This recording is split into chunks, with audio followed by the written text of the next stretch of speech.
Y, यहाँ पे dx नहीं आएगा, यहाँ पे y आएगा। आदत है मुझे x से डिफरेंशिएट करने की लिए, इसलिए मैं बार बार x ही लिख रहा हूँ। तो यहाँ पे क्या आ जाएगा 1/y dy, तो माइनस कॉमन लेंगे, यहाँ पे क्या हो जाएगा log ऑफ y, ठीक है। अब सिंपल सा माइनस साइड लेंगे तो क्या हो जाएगा e log ऑफ 1/y अंदर आ जाएगा। अब e और log चला गया 1/y, तो इंटीग्रेटिंग फैक्टर हमारा क्या आ गया 1/y।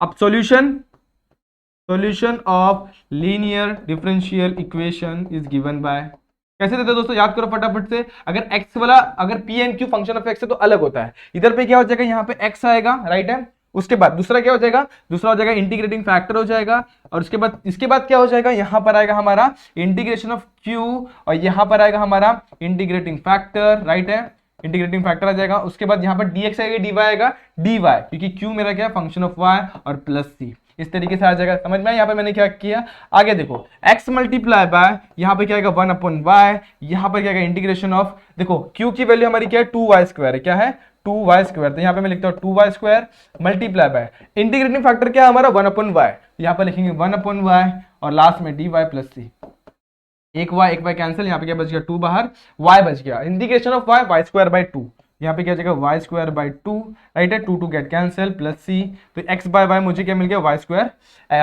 प्लस c, तो x मुझे क्या मिल जाएगा y³ प्लस cy, इस तरीके से मुझे मेरा जनरल सॉल्यूशन मिल जाएगा। क्या मिल जाएगा, जनरल सॉल्यूशन को आप फुल फॉर्म में लिख सकते हैं। यहां तक मैं इसको सॉल्व करके दिखा रहा हूं, आप इसको फुल फॉर्म में लिखना है आपको, is our required general solution या फिर रिक्वायर्ड जनरल सॉल्यूशन। आगे बढ़ते हैं, नेक्स्ट क्वेश्चन को भी सॉल्व करते हैं। अब यहाँ पर देखो, एक को हम लोगों ने सॉल्व किया दूसरे चीज से, मतलब एक को हम लोगों ने सॉल्व किया पहले मेथड से, मतलब जो हमारा dx/dy होता था, dy/dx होता था, दूसरा dx/dy में किया। अब यहाँ पे वेरिएबल से चेंज हो गया, x नहीं है ना ही y है, तो इसको भी उसी तरीके से करना है, बस हमको वेरिएबल को रिप्लेस करना है। तो मैं इसको ऐसे लिख सकता हूँ, डी पूरे इक्वेशन को मैं डी थीटा से डिवाइड कर रहा हूँ। क्यों? देखो dr/d थीटा हो जाएगा यहाँ पे, प्लस इसको 2r cot theta plus sin 2 theta. अब इसको पूरे को डी थीटा से डिवाइड कर, डी थीटा कैंसिल, यहाँ पे 0। तो dr/d थीटा क्या हो जाएगा? सिंपल क्या हो जाएगा यहाँ पे? cot theta 2 cot theta r minus sine 2 theta. अब कंपेयर करें, किससे कंपेयर करेंगे? अब देखो, इसको कंपेयर करने के लिए हमको नया एक फॉर्मेट बनाना पड़ेगा। कंपेयरिंग विद, किससे कंपेयर करेंगे? dr/d थीटा प्लस यहाँ पे क्या जाएगा? यहाँ पे आएगा P R equal to Q. यहाँ पे हम लोग को पी की वैल्यू क्या मिल गई? पी की वैल्यू मिली 2 cot थीटा, और क्यू की वैल्यू क्या मिल जाएगी? क्यू की वैल्यू मिल जाएगी minus sine 2 theta. Integrating factor क्या जाएगा? इंटीग्रेटिंग फैक्टर वो क्या जाएगा? E raise to P d theta that is equals to E raise to integration of 2 cot theta d theta. ठीक है, अब इसको यहां पे करते हैं, तो इंटीग्रेटिंग फैक्टर मेरा क्या आ जाएगा? देखो, integrating factor is equals to E raise to 2 बाहर, cot थीटा को मैं क्या लिख सकता हूं? cos theta upon sin theta. क्या? cos theta upon sin theta. अब देखो, ये मेरा f dash x upon F of x हो गया। देखो, साइन का डेरिवेटिव लेंगे तो cos होगा, तो वो क्या? f डैश एक्स हो गया, ये एफ ऑफ एक्स हो गया। तो सिंपली क्या आ जाएगा मेरा? E raise to 2 log of F of x, यानी कि log of sin of x. ठीक है, अब 2 पर जाएगा। अब आप लोग सोच रहे हैं यहां पर हम लोग प्लस सी क्यों नहीं लिख रहे हैं? क्योंकि ये हमारा ये पहले से, देखो ये एक है ना हम लोग का इंटीग्रेटिंग फैक्टर है, जो हम लोग को पहले से बोल दिया हुआ है कि यहाँ पर इंटीग्रेशन वाला टर्म पहले से ऐसा रहता है। यहाँ पे प्लस सी पहले से हमको दी हुई नहीं है, प्लस सी हमारा आएगा सॉल्यूशन में। ठीक है, तो हम लोग यहाँ पे सिर्फ इंटीग्रेटिंग फैक्टर निकाल रहे हैं, राइट। अब 2 पर जाएगा तो e raise to log of sine square theta हो जाएगा, राइट। साइन स्क्वायर थीटा हो जाएगा, मैंने यहाँ पे गलती से एक्स लिख दिया, यहाँ पे क्या जाएगा? Sign square theta. ओके, अब लॉग और ई मतलब ई रेस टू लॉग चला गया, यहाँ पे क्या बचेगा? Sign square theta.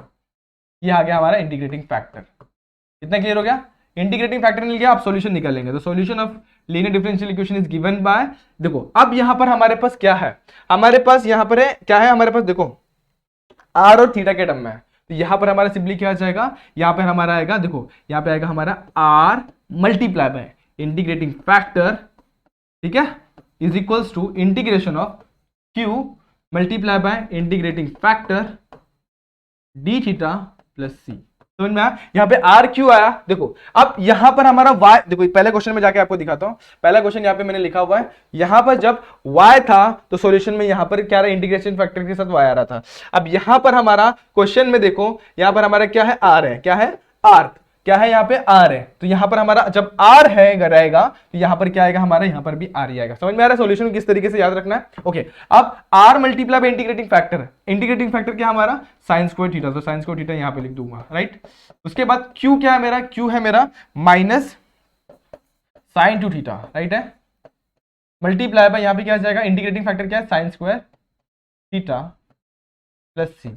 अब साइन थीटा को मैं लिख सकता हूं 2 sin theta dot cos theta, yes वैसे लिखता हूं। तो 2 इधर पे sine square theta as it is रहेगा, यहाँ पे आएगा माइनस साइन बाहर, साइन 2 थीटा को मैं ऐसे लिख सकता हूँ 2 sin theta dot cos theta, और यहाँ पे sine square theta as it is. D theta यहाँ पे लिखना भूल गया, यहाँ पे भी लिख देना डी थीटा प्लस सी। ठीक है, अब sign square theta multiply by sine theta कितना हो जाएगा? साइन क्यूब थीटा, और 2 कॉन्स्टेंट है उसको बाहर ले दो, तो यहाँ पे क्या जाएगा? Sine cube theta cos theta d theta plus सी। अब यहाँ पे आपके पास बहुत सारे मेथड, साइन क्यूब की वैल्यू पहले पुट करो फिर सिंप्लीफाई करो। यहाँ पर मैं दूसरा मेथड जो हम लोग का सब्स्टिट्यूशन वाला मेथड है वो अप्लाई करूंगा। देखो यहाँ पे बहुत सारे मेथड से आप इसको सिंप्लीफाई कर सकते हैं।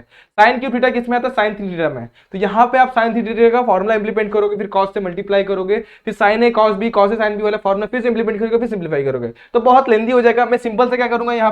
यहाँ पर मैं सब्स्टिट्यूशन का मेथड इस्तेमाल करूंगा। क्या पुट करूंगा? क्या पुट करूंगा? Sine theta equal to t, that means sine theta d theta is equals to d t, right है। अब यहां पर मैं आऊंगा तो मेरे को थीटा की वैल्यू क्या मिल जाएगी? चलो इसको बाद में देखेंगे। साइन थीटा, सॉरी साइन का डिफरेंशिएशन क्या होता है? कॉस। ये क्या हो जाएगा? Cos theta d theta is equals to d t हो जाएगा। तो आर साइंस को थीटा, एलएचएस में वैसे ही रहने दो, एलएचएस को छेड़ो मत, आरएचएस में घुसो, -2 यहाँ पे क्या आ जाएगा, देखो यहाँ पे साइन क्यूब टी है, तो साइन थीटा को अपन ने क्या पुट किया, टी, तो ये क्या जगह T cube. Cos theta d theta के पहले क्या होगी, डी टी, तो यहाँ पर मैं क्या लिखूंगा, डी टी, राइट है, plus C as it is, तो -2। अब टी क्यूब है, तो टी क्यूब का क्या होता है, टी रेस टू 3+1 अपॉन 3+1, यानी कि टी रेस टू 4 अपॉन, यहाँ पे क्या जाएगा, टी रेस टू 4, यानी कि क्या हो जाएगा ऐसा। अब 2 गेट कैंसिल, क्या बच गया यहाँ पे, टी की वैल्यू क्या पुट की थी हम लोग ने, साइन थीटा, तो यहाँ पे क्या डाल देंगे, sine theta sine raise to 4 upon 2 plus सी। अब यहाँ पे सी को आप C1 लिख दो फिलहाल के लिए, क्यों पता है अभी आपको समझेगा, देखो r साइन स्क्वायर थीटा मिल गया। अब पूरे के पूरे इक्वेशन को हम लोग 2 से क्या कर देंगे, मल्टीप्लाई कर देंगे, क्या कर देंगे, 2 से मल्टीप्लाई, तो 2 से मल्टीप्लाई करेंगे तो क्या होगा, 2r साइन स्क्वायर थीटा, ये क्या हो जाएगा साइन रेस टू 4 थीटा, और ये क्या हो जाएगा प्लस 2c1। अब मैं क्या लूंगा, put 2c1 equal to c, therefore 2r sine square theta is equal to sine raise to 4 theta plus c। इस तरीके से आपका सॉल्यूशन आ जाएगा, इज रिक्वायर्ड जनरल सॉल्यूशन। ठीक है, समझ में आया किस तरीके से वाले क्वेश्चन को सॉल्व करना है। कोई भी डाउट रहेगा फटाफट से आप कमेंट सेक्शन में पूछ सकते हैं। कमेंट सेक्शन तो आपके लिए 24 घंटे खुला हुआ है दोस्तों, कभी भी आप जब भी पढ़ रहेंगे तभी आप कमेंट सेक्शन में आप हमसे पूछ सकते हैं, आपका कमेंट का रिप्लाई जरूर आएगा। ओके, आगे बढ़ते हैं। 1 - x² dy by dx is equal plus 2xy equal to x bracket के अंदर 1 - x² रेस टू 1/2। इसको कैसे करेंगे, देखो इसमें मेरे को एक ही चीज दिख रही है, क्या, मैं सबसे पहले 1 - x² को होल से डिवाइड कर दूंगा, तो dy by dx सेपरेट हो जाएगा, तो dy by dx ऐसा हो जाएगा plus 2x upon 1 - x², y है ना यहाँ पे, इसको साइड में करके रखता हूँ, क्यों अभी आपको समझेगा ये भी चीज। 1 - x² raise to 1/2 upon 1 - x² है, तो इसको मैं ऐसे रूट का स्क्वायर लिख सकता हूँ, राइट है।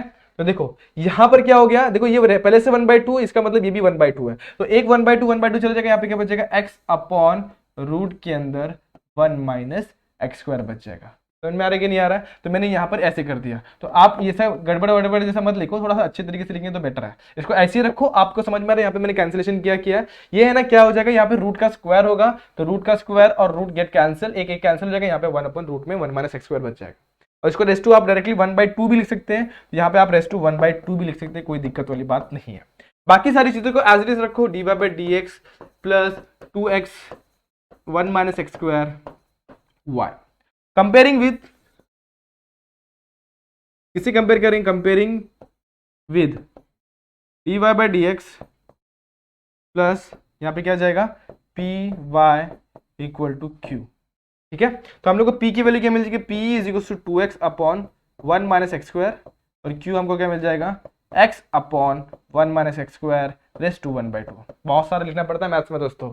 अब यहां पर हम लोग क्या करेंगे, हम लोग देखो सबसे पहले हम लोग इंटीग्रेटिंग फैक्टर फाइंड आउट करेंगे। तो इंटीग्रेटिंग फैक्टर क्या होगा, e raise to integration of p dx, यानी कि e raise to integration of क्या, यहाँ पे 2x अपॉन 1 - x² dx। अब जरा गौर करोगे तो ऊपर वाला जो है नीचे वाले का डिफरेंशिएशन जैसा लग रहा है। 1 - x² डिफरेंशिएट करेंगे तो क्या आएगा, 1 का डिफरेंशिएशन 0, x² का डिफरेंशिएशन होगा 2x, लेकिन यहाँ पे उसके पहले माइनस साइन भी है, तो हम लोग को माइनस साइन को क्या करना पड़ेगा, एडजस्ट करना पड़ेगा। एडजस्ट कर दिया, उसके बाद यहाँ पे क्या आ जाएगा, एडजस्ट किया, एडजस्ट करने के बाद यहाँ पे minus e raise to minus क्या हो जाएगा, log of f of x, यानी कि लॉग ऑफ 1 - x² हो जाएगा। अब माइनस को अंदर लेंगे तो क्या हो जाएगा, e raise to 1 upon, log के अंदर ही रहेगा वो, 1 अपॉन 1 - x²। ठीक है, उसके बाद यहाँ पे e और log कैंसिल, यहाँ पे क्या बचेगा, 1 अपॉन 1 - x²। ये किसकी वैल्यू आ गई, इंटीग्रेटिंग फैक्टर की वैल्यू आ गई। ठीक है, बहुत ज्यादा इंपॉर्टेंट टॉपिक है दोस्तों। आपको ना इंजीनियरिंग अगर आप करने की सोच रहे हैं तो ये वाला चीज आपको जरूर मिलने वाला है। वहां पे आपको ना डिफरेंशियल इक्वेशन आपका पीछा नहीं छोड़ेगा। आपको 5 टाइप के डिफरेंशियल इक्वेशन पढ़ना है, डिफरेंशियल इक्वेशन, जिसमें अपन ने ये 2 टाइप के इधर पे पढ़ ही रहे, एक बार x के टर्म में पढ़ना है, एक बार y के टर्म में, और उसके बाद अलग टाइप के, और जैसे होमोजेनियस डिफरेंशियल इक्वेशन पढ़ा ना आपने, वैसे और भी आपको 3 टाइप के और डिफरेंशियल इक्वेशन पढ़ना है वहां पे। ठीक है, तो यहाँ पर ये सिंप्लीफाई हो गया। अब इंटीग्रेटिंग फैक्टर फाइंड करने के बाद सोल्यूशन निकालेंगे, तो सोल्यूशन इज गिवन बाय क्या होता है, y into integrating factor equal to integration of, यहाँ पे क्या आएगा, y multiply by integrating factor, sorry y नहीं q आएगा, यहाँ पे क्या आएगा q, तो q multiply by integrating factor, इधर पे क्या आ जाएगा dx plus c, right.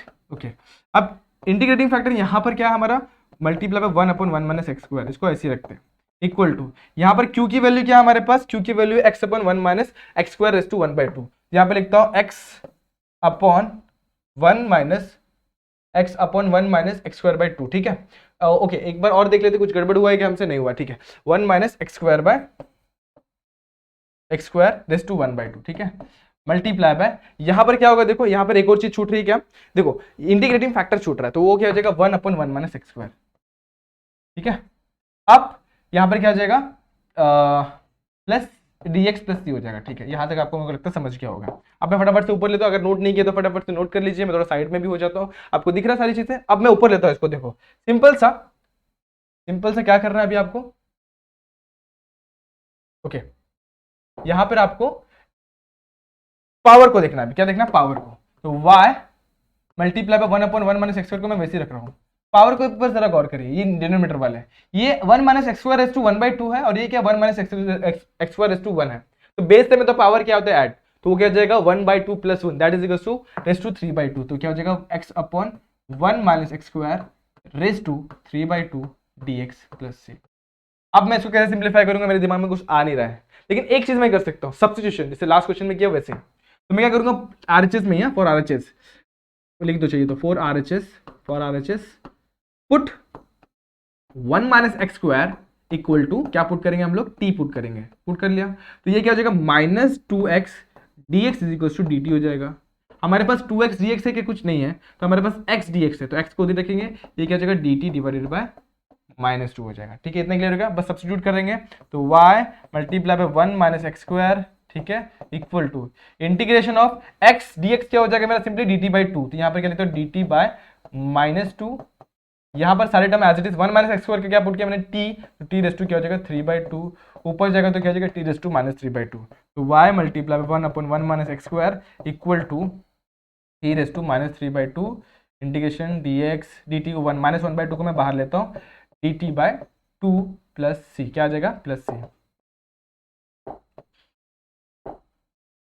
Plus सी आ गया, राइट। अब आगे करेंगे थोड़ा सा और सिंपलीफाई, उसके बाद हमारा आंसर हमारे सामने, देखो कैसे, y multiply by 1/1 minus x square as it is, -1/2 भी एज इट इज। अब यहाँ पे क्या करेंगे, देखो t रेस टू -3/2 का इंटीग्रेशन क्या होगा, यहाँ का 2 तो मैंने साइड में लिया, इसको लिखने की जरूरत नहीं थी दोस्तों, इसको साइड में ले लिया अपने, ये क्या जाएगा t रेस टू -3/2 का क्या होगा, t रेस टू -3/2 प्लस 1, यानी कि t रेस टू -1/2 अपॉन -1/2, क्या हो जाएगा -1/2 अपॉन -1/2, -1/2 गेट कैंसिल, यहाँ पे क्या बच गया y multiply by 1/1 minus x square multi equal to क्या हो जाएगा यहाँ पे इक्वल टू उसके बाद t रेस टू -1/2, राइट। अब t की वैल्यू हम लोग ने क्या सब्स्टिट्यूट की थी, एक बार फिर से गौर कर लो, t की वैल्यू सब्स्टिट्यूट की थी हम लोग ने 1 माइनस एक्स स्क्वायर, क्या पुट की थी 1 माइनस एक्स स्क्वायर, तो यहाँ पर डालेंगे हम लोग 1 माइनस एक्स स्क्वायर, तो ये अपॉन में जाएगा 1 माइनस एक्स स्क्वायर हो जाएगा, और raise to 1/2 as it is रहेगा प्लस सी। अब पूरे के पूरे इक्वेशन को 1 माइनस एक्स स्क्वायर से मल्टीप्लाई कर दो, इसको मल्टीप्लाई करूंगा तो इसका गायब हो जाएगा, इसको मल्टीप्लाई करते हैं और अपॉन में 1 माइनस है ना, तो 1 माइनस लिखो फटाफट से, क्या है यहाँ पे 1 माइनस, ठीक है, तो 1 minus x square raise to 1/2 हो जाएगा और प्लस सी हो जाएगा, ठीक है। यहाँ पे एक कैंसिल होगा, तो यहाँ पर क्या बच जाएगा 1 minus x square 1 minus x square cancel, यहाँ पर भी हम लोग को 1 माइनस एक्स स्क्वायर के साथ क्या करना पड़ेगा, मल्टीप्लाई करना पड़ेगा, राइट है। अब इसको इधर से क्या होगा कैंसिल, यहाँ पे क्या बचेगा 1 अप सॉरी ऊपर आएगा, क्या आएगा ऊपर पावर ज्यादा है ना, तो ये क्या हो जाएगा कैंसिल, तो यहाँ पर क्या हो जाएगा x 1 माइनस एक्स का square raise to 1/2 plus c multiply by 1 minus x का स्क्वायर। इस तरीके से आपका डिफरेंशियल इक्वेशन का जनरल सॉल्यूशन आ जाएगा, इज रिक्वायर्ड जनरल सॉल्यूशन, ठीक है। तो बहुत सारे क्वेश्चन अभी तक हम लोगों ने सॉल्व कर लिए, सारे के सारे इंपॉर्टेंट क्वेश्चन, इसको नोट करिए, प्रैक्टिस करिए, और आपका ये टॉपिक भी क्लियर हो जाएगा। बचे हुए 3 क्वेश्चन को भी फटाफट से लेते हैं, अभी यहाँ पर क्वेश्चन नंबर 2 क्वेश्चन बचे हुए उसको भी फटाफट से लेते हैं। अभी ये क्या मेरा वर्ड प्रॉब्लम है, तो सबसे पहले इस चीज को समझेंगे, find the equation of the curve with which passes through the origin and has slope x plus 3y minus 1 at any point x y on it। कहां से पास हो रहा है वो, ओरिजिन से पास हो रहा है, और उसका स्लोप दिया हुआ है एक एनी पॉइंट x y, जहां से हम लोग का क्या दिया हुआ, हम लोग को उस पॉइंट का स्लोप दिया हुआ, उधर पर टैंजेंट पास हो रहा है तो उसका स्लोप दिया हुआ है। तो सबसे पहले अपन क्या कंसीडर करेंगे, लेट a जो हमें दिया हुआ है वो x y दिया हुआ है, जो x y जो हमें दिया हुआ है ना वो a दिया हुआ है, राइट। अब हम लोग क्या कंसीडर करेंगे, हमारा जो टेंजेंट है ना वो a में से पास हो रहा है, तो let the tangent, so let नहीं लिखेंगे यहाँ पे, सिंस द स्लोप, अब लिखेंगे slope of a tangent passes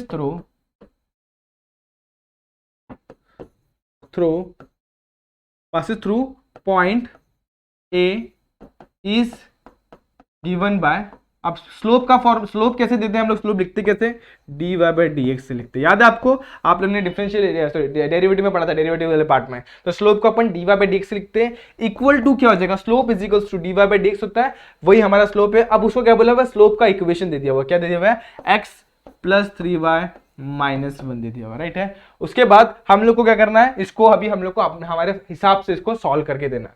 solve करना है, find the equation of the curve, हम लोग कर्व का इक्वेशन निकाल के देना है। तो निकालते हैं। तो d y by d x वैसे ही रहेगा। यहां पर आप क्या करेंगे, 3y को यहां पर ले लेते, तो क्या हो जाएगा, minus 3y equal to x minus 1, right है। इसको फर्स्ट ब्रैकेट में डाल दो, -3 यहां पर ऐसे रहेगा, तो इसको चलेगा, ऐसे भी रख देंगे तो भी चलेगा। इसको डालते हैं हम लोग इक्वेशन नंबर 1 डाल देते हैं। क्या डालते हैं, इक्वेशन नंबर 1। अब इसको कंपेयर करें किससे, कंपेयरिंग विद, अब हमारा आ गया कि नहीं आ गया वाला format, d y by d x plus p y equal to q, जिससे हमको p की वैल्यू कितनी मिल गई, -3, q की वैल्यू कितनी मिल गई हम लोग को, x माइनस 1, राइट है। q की वैल्यू कितनी मिल जाएगी, x माइनस 1, p की वैल्यू -3, ठीक है। कंफ्यूज मत होना, क्योंकि देखो हम लोग को d y by d x term में रखा हुआ है, तो हम लोग को यहाँ पे जो चाहिए तो पी वाई चाहिए होता है, ना कि पी एक्स वाला टर्म चाहिए। तो हम लोग ने यहाँ पे वाई वाला टर्म इक्वल टू के सेट लेकर है, राइट। अब हम लोग निकालेंगे इंटीग्रेटिंग फैक्टर। तो इंटीग्रेटिंग फैक्टर बहुत फटाफट से आ जाएगा यहाँ पे। इंटीग्रेटिंग फैक्टर कैसे आएगा, इंटीग्रेटिंग फैक्टर देखो, e raise to integration of P d x, right है। तो e raise to integration of -3 d x, -3 तो कांस्टेंट है, 12 जाएगा, तो e raise to -3 integration of dx, तो क्या हो जाएगा, सिंपल सा x, तो ई रेस टू -3x आ जाएगा हमारा इंटीग्रेटिंग फैक्टर। तो आई एफ हमारा क्या आ गया, e raise to -3x, okay. Integrating factor आ गया। नेक्स्ट हमारा स्टेप क्या होगा, सॉल्यूशन निकालना। तो सॉल्यूशन थोड़ा सा लेंदी होने वाला, तो मैं इसको नेक्स्ट पेज पे लिखता हूँ। तो सॉल्यूशन देखो यहाँ पे लिख रहा हूँ, सॉल्यूशन कैसे लिखते हैं इसको, इसका सॉल्यूशन हम लोग लिखते हैं, देखो सिंपल सा, y multiply by integrating factor equal to, यहां पर क्या आ जाएगा, इंटीग्रेशन ऑफ q, यहां पे integrating factor dx plus c, right है। इस तरीके से हम लोग इसका सॉल्यूशन लिखते हैं। अब यहां पे हमारा इंटीग्रेटिंग फैक्टर क्या है, e रेस टू -3x, यहां पे हमारा q की वैल्यू क्या है, x माइनस 1, क्या है हमारा q का वैल्यू x माइनस 1, तो q की वैल्यू यहां पे लिखेंगे x माइनस 1। अब यहां पर क्या हो जाएगा, e raise to -3x dx plus c, ठीक है। अब हम लोग करेंगे, यहाँ पे हम लोग का इंटीग्रेशन लगाएंगे। तो यहाँ पे लेकिन देखो दो टर्म है, दो टर्म दिख रहे हैं आपको, तो दोनों टर्म का इंटीग्रेशन कैसे निकालेंगे, बहुत इजी है। देखो सिंपल, हम लोग लगाएंगे यहाँ पे u इंटू वी का रूल। तो u इंटू वी का रूल याद होगा आपको, सबसे पहले क्या होता है, u बाहर, इंटीग्रेशन ऑफ v प्लस, उसके बाद एक और integration d by d x of u, फिर second integration of v dx plus c। इस तरीके से हमारा u इंटू वी का इंटीग्रेशन होता है। यहाँ पर लगाएंगे इंटीग्रेशन कौन सा, u इंटू वी का, कैसे लगेगा, लायट रूल याद रखना है, LIATE। यहां पर हमारा कौन कौन से टर्म्स है, यहाँ पर ये अलजेब्रिक है, तो ये अलजेब्रिक है। उसके बाद एक एक्सपोनेंशियल, तो u पहले जो आता है वो u होता है, दूसरे बार जो आता है वो v होता है। तो हमारा u क्या होगा, x माइनस 1 u हो जाएगा, और v हमारा e रेस टू -3x होगा। तो इस तरीके से हम लोग यहाँ पे u इंटू वी का रूल लगाएंगे और सॉल्व करेंगे। तो x माइनस 1 बाहर आ गया, integration of e raise to -3x, right है, dx माइनस, यहाँ पे माइनस होता है याद रखना, इंटीग्रेशन ऑफ, यहाँ पे क्या आ जाएगा, यहाँ पे आएगा हमारा d by d x of this, तो d by d x of x minus 1। उसके बाद एक और इंटीग्रेशन, फिर e raise to -3x dx, और लास्ट का जो c लिखा है उसको एज इट इज लिख दो। चाहिए तो उसको c1 रखेंगे तो भी चलेगा फिलहाल के लिए, इसको नहीं तो ऐसे भी छोड़ेंगे तो भी कोई दिक्कत नहीं है। चलो c1 लिख के रखते हैं, आगे बढ़ते हैं, c1 लिख देते हैं यहाँ पे। तो y into e raise to -3x equal to, x minus 1 को मैं वैसे रखता हूँ, integration of e raise to -3x क्या होगा, e रेस टू -3x ही होगा, मगर यहाँ पे x नहीं है, -3 है, तो डिवीजन में क्या जाएगा, -3। यहां पर इंटीग्रेशन वैसे रखेंगे, x माइनस 1 का डेरिवेटिव लेते हैं, x का डेरिवेटिव होता है 1 और 1 का डेरिवेटिव है 0, तो 1 माइनस 0 इज व्हाट 1, तो यहाँ पर सिंपली क्या बच जाएगा, 1, लिखने की जरूरत नहीं है।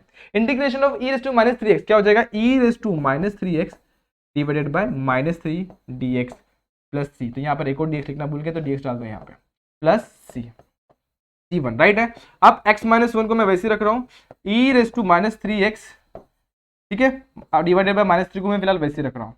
अब यहाँ पर क्या हो जाएगा, ये माइनस इस साइड आएगा तो प्लस हो जाएगा, राइट है, माइनस बाहर आ गया, प्लस हो गया, 1/3 यहीं पर है। वापस से integration of e raise to -3x क्या हो जाएगा, e raise to -3x upon -3 plus c1, ठीक है, y into e raise to -3x, okay. अब आगे बढ़ते हैं, उसके बाद क्या बोला, अभी देखो सारे के पास देखो, इसको है ना 3 3 से 9 कर देते हैं, उसके बाद सारे को कुछ तो भी चीजों से मल्टीप्लाई कर देंगे। e raise to minus 3x is equals to x minus 1 multiply by e raise to minus 3x as it is, यहाँ पर क्या हो जाएगा -3, उसके बाद प्लस यहाँ पर क्या हो जाएगा 1 अपॉन -9, उसके बाद e raise to minus 3x plus c1। अब पूरे के पूरे इक्वेशन को हम लोग देखो किस किस चीज से मल्टीप्लाई कर सकते हैं। हम लोग सबसे पहले e रेस टू 3x से मल्टीप्लाई करेंगे, क्यों? क्योंकि -3 + 3 चला जाएगा, -3 + 3 चला जाएगा, -3 + 3 चला जाएगा, वहां पे c1 के साथ e रेस टू 3x आ जाएगा। दूसरा चीज यहाँ पर क्या है, हमारे पास -9 सबसे बड़ा नंबर नीचे है, तो पूरे के पूरे इक्वेशन को हम लोग क्या करेंगे -9 से मल्टीप्लाई करेंगे, या फिर +9 से भी करोगे तो कोई दिक्कत नहीं, लेकिन -9 से करके देखते हैं, ठीक है। जब मैं इसको -9 से मल्टीप्लाई करूंगा तो -9 y बच जाएगा, और e raise to minus 3x को मैंने क्या किया, पूरे इक्वेशन से मल्टीप्लाई किया हुआ है। x माइनस 1 इसको मल्टीप्लाई करूंगा -9 से, देखो 3 3 3 3 हो जाएगा, यहाँ पे बचेगा प्लस में 3, राइट है। यहाँ पर क्या हो जाएगा e raise to minus 3x चला गया, क्योंकि पूरे इक्वेशन को e रेस टू 3x से भी मैं मल्टीप्लाई करते हुए चल रहा हूँ। तो क्या कर रहा हूँ, मल्टीप्लाई कर रहा हूँ पूरे के पूरे इक्वेशन को, किससे मल्टीप्लाई कर रहा हूँ, -9 e रेस टू 3x से। तो जब इसके साथ मल्टीप्लाई किया तो ये चला गया, यहाँ पे 3 बच गया। इसके साथ जब मल्टीप्लाई करूंगा -9 e रेस टू 3x से, तो ये क्या हो जाएगा, दोनों भी चला जाएगा, दोनों चला गया, यहाँ पे बच जाएगा +1, राइट है कि रॉन्ग है, राइट है। -9 cancel, e raise to 3x और e रेस टू -3x वो भी चला गया, और यहाँ पे बच जाएगा हमारा -9 e raise to 3x plus c1, इस तरीके से बच जाएगा। अब मैं क्या करूंगा, -9 c1 को इक्वल टू c लिखता हूँ, क्या करता हूँ, -9 c1 को मैं क्या लिखता हूँ, c लिखता हूँ। तो क्या बच जाएगा मेरा -9y equal to 3 multiply by x minus 1। अब इसको भी सिंप्लीफाई करें, 3 1 जा ब्रैकेट ओपन कर देते, क्या करते हैं यहाँ पे ब्रैकेट भी ओपन करते हुए 3x हो जाएगा -3 प्लस 1, उसके बाद यहाँ पे क्या जगह, देखो -9 c1 को हम लोग क्या पुट कर रहे हैं, पुटिंग -9 c1 एज c, तो यहाँ पर क्या हो जाएगा e raise to 3x, right है इतना, ओके। अब हम लोग क्या करेंगे, यहाँ पे थोड़ा सा और सिंप्लीफिकेशन, उसके बाद क्या करेंगे, हम लोग का जो बोला ना क्वेश्चन में उसको यहाँ पे यूज करेंगे। तो 3x as it is, -3 plus 1 क्या हो जाएगा -2 e raise to 3x, right है। अब e रेस टू 3x को इधर पे लेते हैं, e raise to 3x c equal to क्या हो जाएगा 3x प्लस 9y -2, ठीक है। इस तरीके से हमारा क्या आ गया, जनरल सॉल्यूशन आ गया, क्या आ गया, जनरल सॉल्यूशन। अब हम लोग कुछ तो भी बोला है, क्वेश्चन को एक बार रीड करते हैं वापस से। क्वेश्चन में हमको क्या बोला हुआ है, find the equation of the curve which is passes through origin, क्या बोला हुआ, ओरिजिन में से पास हो रहा है। तो हम लोग को एक पॉइंट दिया हुआ है जिसके थ्रू हमारा क्या हो रहा है, इक्वेशन ऑफ लाइन पास हो रहा है। तो वहां पर हम लोग क्या दे दिया हुआ है, x, y दे दिया हुआ है। तो क्या दे दिया हम लोग को, 0, 0 से हमारी लाइन क्या हो रही है, लाइन इज पासेस थ्रू 0, 0, जिसकी वजह से हम लोग को x, y की वैल्यू मिल गई, x की वैल्यू 0, y की वैल्यू 0 यहाँ पे पुट करेंगे। जब x की वैल्यू यहाँ पे 0 डालेंगे, देखो x की वैल्यू 0 डालूंगा तो e रेस टू 3 इंटू 0 क्या हो जाएगा, e raise to 0, e raise to 0 क्या होता है 1, तो यहाँ पे क्या बच गया, c बच गया। यहाँ पे 0 डालूंगा तो 0, यहाँ पे 0 डालूंगा तो 0, यहाँ पे क्या मिल जाएगा -2, तो c की वैल्यू सिंपली क्या मिल गई, -2, क्या मिल गई, -2 मिल गई। अब यहाँ पे डालेंगे हम लोग, तो हम लोग को क्या मिल जाएगा, पर्टिकुलर सोल्यूशन मिल जाएगा। यहाँ पे डाला -2 e raise to 3x, right है, 3x plus 9y -2 is particular, is required particular solution या particular solution, particular solution। इस तरीके से हम लोग ने सेकंड लास्ट क्वेश्चन हमारा आज का सॉल्व कर लिया। बचा हुआ लास्ट क्वेश्चन एक बार और हम लोग स्टार्ट करते हैं फटाफट से, इसको भी कंप्लीट करते हैं। और बहुत इजी क्वेश्चन है ये भी, इसको मैं आपका टास्क आधा देने वाला हूँ, इसके आगे आपको सॉल्व करना है। मैं थोड़ा सा करता हूँ यहाँ पे। सबसे पहले देखो क्वेश्चन में क्या बोला हुआ है, if slope of the tangent to the curve at each point each of its point is equal to the sum of abscissa and the product of the abscissa and ordinate of the point. Also curve passes through the point 0, 1. Find the equation of the curve. अरे बाप रे, ये क्या दिया हुआ है। तो सबसे पहले देखेंगे तो एब्सिसा हमको क्या दिया हुआ है। एब्सिसा मतलब आपको पता है एक्स एक्सिस होता है, और ऑर्डिनेट मतलब क्या होता है वाई एक्सिस। आप लोग ने 7th 8th 9th में ये सारी चीजें पढ़ी हुई है। एब्सिसा मतलब क्या होता है एक्स एक्सिस, ऑर्डिनेट मतलब होता है वाई एक्सिस। अब सबसे पहले हम लोग का काम क्या है, यहाँ पे हम लोग को इक्वेशन बनाना। हम लोग कौन सा इक्वेशन बनेगा, देखो स्लोप ऑफ अ टेंजेंट। तो सबसे पहले लिखेंगे लेट एक हमको क्या दिया हुआ, ए दिया हुआ हम लोग को x, y। तो लाइन कहां से पास हो रही है, स्लोप ऑफ लाइन सेम जैसे पिछले लिखा था, slope of line passes through a, point a लिखोगे तो भी बढ़िया है, point a is given by dy by dx equal to, अब dy बाई dx क्या हो जाएगा, देखो सबसे पहले एब्सिसा, मतलब देखो क्वेश्चन में क्या बोला है, स्लोप इक्वल टू, देखो slope of the tangent of the curve of a point is equal to, किसको इक्वल है, सम ऑफ, किसका किसका सम, देखो सम ऑफ क्या, एब्सिसा, तो यहां पे एक एब्सिसा आ गया, and the product of abscissa and ordinate. इतना क्लियर हो गया, एब्सिसा एंड ऑर्डिनेट, राइट है। अब dy बाई dx के टर्म में क्या होना चाहिए, एक्स वाई साइड आना चाहिए, तो dy बाई dx ना कि x इधर आना चाहिए, तो minus x y equal to x. अब इसको कंपेयर करेंगे, कंपेयरिंग विद, कंपेयरिंग विद किससे, dy by dx plus p y equal to q. तो p की वैल्यू क्या मिल गई हम लोग को, माइनस एक्स, q की वैल्यू हम लोग क्या मिल गई, x, राइट है। अब इंटीग्रेटिंग फैक्टर की वैल्यू क्या मिल जाएगी, ई रेस टू माइनस, क्या हो जाएगा, e raise to minus, e raise to sorry minus नहीं, e raise to P d x हो जाएगा, क्या हो जाएगा, e raise to P d x, right है। p की वैल्यू पुट करेंगे तो e raise to minus x d x, minus बाहर लेंगे तो e raise to minus x square, इस तरीके से आ जाएगा इंटीग्रेटिंग फैक्टर। देखो एक्स पावर मतलब फंक्शन का फंक्शन जैसा कुछ तो भी दिख रहा है, उस केस में भी हम लोग को सब्स्टिट्यूशन नहीं करना होता है, तो देखेंगे कैसे करना है इसको सॉल्व। अब हम लोग क्या निकालेंगे, सॉल्यूशन, तो सॉल्यूशन इसका कुछ इस तरीके से दिया जाएगा, कैसे, y multiply by integrating factor that is equals to integration of q, bracket के अंदर क्या आ जाएगा, integrating factor multiply by dx plus c। अब हमारे पास इंटीग्रेटिंग फैक्टर दिया हुआ e raise to minus x square, y as it is रहेगा e raise to minus x square equal to integration of q की वैल्यू कितनी है, x, e raise to minus x square dx plus c। यहां तक clear हो गया, okay. अब आगे बढ़ते हैं, इसका सॉल्यूशन निकालते हैं। एलएचएस को कुछ नहीं करना है, आरएचएस को हम लोग देखेंगे। तो आरएचएस में जरा ध्यान दोगे तो फंक्शन का फंक्शन टाइप है, इस टाइप में हम लोग क्या करते हैं, सब्स्टिट्यूशन का इस्तेमाल करते हैं, किसका, सब्स्टिट्यूशन का। तो फॉर आरएचएस, आरएचएस हम लोग क्या करेंगे, सब्स्टिट्यूशन करेंगे। क्या सब्स्टिट्यूशन करेंगे, हम लोग सिंपली एक्स स्क्वायर को पुट करेंगे टी, क्या हो जाएगा, एक्स स्क्वायर को पुट करेंगे टी, तो x square is equals to t हो जाएगा, ठीक है। इतना क्लियर हो गया, एक्स स्क्वायर क्या हो जाएगा, t, that means 2x dx is equals to dt हो जाएगा।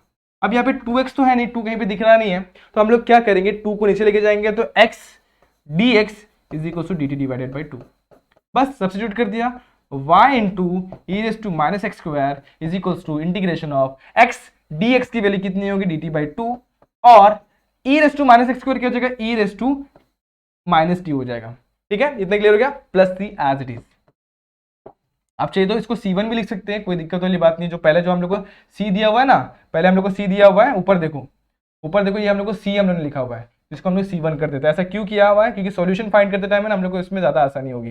देखो अब यहाँ पे मैंने लिखा y into e raise to minus x square, ये एज इट इज रहेगा, इसको कुछ करने वाले नहीं है, okay. Equal to integration of e raise to minus t क्या होता है, e raise to minus t divided by minus one, तो ये जगह e raise to minus t divided by minus one, dt by 2 1/2 को मैं साइड में रखता हूँ फिलहाल के लिए, प्लस C1।